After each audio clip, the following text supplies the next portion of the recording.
Hello friends, welcome to ನಮಸ್ತೆ India cooking channel. ಇವತ್ತು ನಮ್ಮ ಚಾನಲ್ನಲ್ಲಿ ಸೊಪ್ಪಿನ ಪಲ್ಯ ಮಾಡೋದು ಹೇಗೆ ಅನ್ನೋದನ್ನು ನೋಡೋಣ. 2 ದೊಡ್ಡ ಕಟ್ಟು ಚಿಲ್ಕರವೆ ಸೊಪ್ಪನ್ನು ತಗೊಂಡಿದ್ದೀನಿ. ನೀವು ಯಾವ ಸೊಪ್ಪಲ್ಲಿ ಬೇಕಾದರೂ ಇದೇ ರೀತಿ ಪಲ್ಯ ಮಾಡಬಹುದು.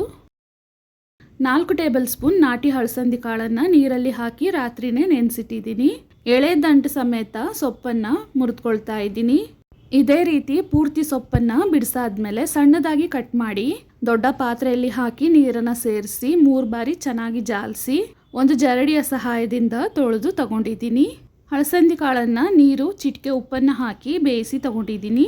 ಬಾಣಲಿಯಲ್ಲಿ 2 ರಿಂದ 3 ಟೇಬಲ್ ಸ್ಪೂನ್ ಎಣ್ಣೆ ಹಾಕಿ ಅರ್ಧ ಸ್ಪೂನ್ ಸಾಸಿವೆ ಪೂರ್ತಿ ಸಿಡಿದಾದ್ಮೇಲೆ 1 ಸ್ಪೂನ್ ಉದ್ದಿನ ಬೇಳೆಯನ್ನು ಹಾಕಿ ಬೇಳೆ ಲೈಟ್ ಕಂದು ಬಣ್ಣಕ್ಕೆ ತಿರುಗಿದ್ಮೇಲೆ ಕಟ್ ಮಾಡಿರುವ 4 ಹಸಿರು ಮೆಣಸಿನಕಾಯಿ, ಮೀಡಿಯಂ ಸೈಜ್ನ 1 ಈರುಳ್ಳಿ, ಅರ್ಧ ಕಡ್ಡಿ ಕರಿಬೇವಿನ ಸೊಪ್ಪನ್ನು ಹಾಕ್ತಾ ಇದ್ದೀನಿ. ಈರುಳ್ಳಿಯ ಬಣ್ಣ ಬದಲಾದ್ಮೇಲೆ ಜಜ್ಜಿರುವ ಅರ್ಧ ಬೆಳ್ಳುಳ್ಳಿಯನ್ನು ಸ್ವಲ್ಪ ಫ್ರೈ ಮಾಡಿದ್ಮೇಲೆ ಸೊಪ್ಪು ಹಾಕ್ತಾ ಇದ್ದೀನಿ.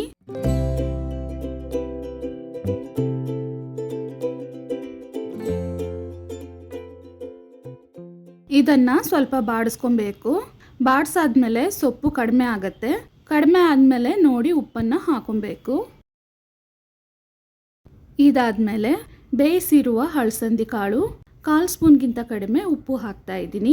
ಇದನ್ನು 1 ಬಾರಿ ಚೆನ್ನಾಗಿ ಮಿಕ್ಸ್ ಮಾಡಿ ಒಂದು ಚಿಕ್ಕ ಲೋಟದಲ್ಲಿ 1/4 ಲೋಟದಷ್ಟು ಮಾತ್ರ ನೀರನ್ನು ಹಾಕ್ತಾ ಇದ್ದೀನಿ. ಸೊಪ್ಪು ಬೇಗನೆ ಬೆಂದ್ಬಿಡತ್ತೆ. ಹಳಸಂದಿ ಕಾಳನ್ನು ಮೊದಲೇ ಬೇಯಿಸಿರೋದ್ರಿಂದ ಸ್ವಲ್ಪ ನೀರು ಸಾಕಾಗುತ್ತೆ.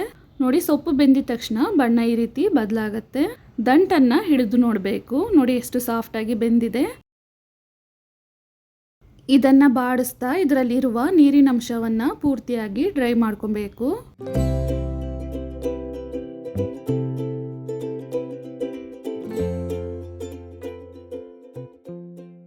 ನೋಡಿ, ಹಳಸಂದಿ ಕಾಳನ್ನು ಇಷ್ಟು ಸಾಫ್ಟಾಗಿ ಬೇಯಿಸ್ಕೊಂಡಿದ್ದೀನಿ.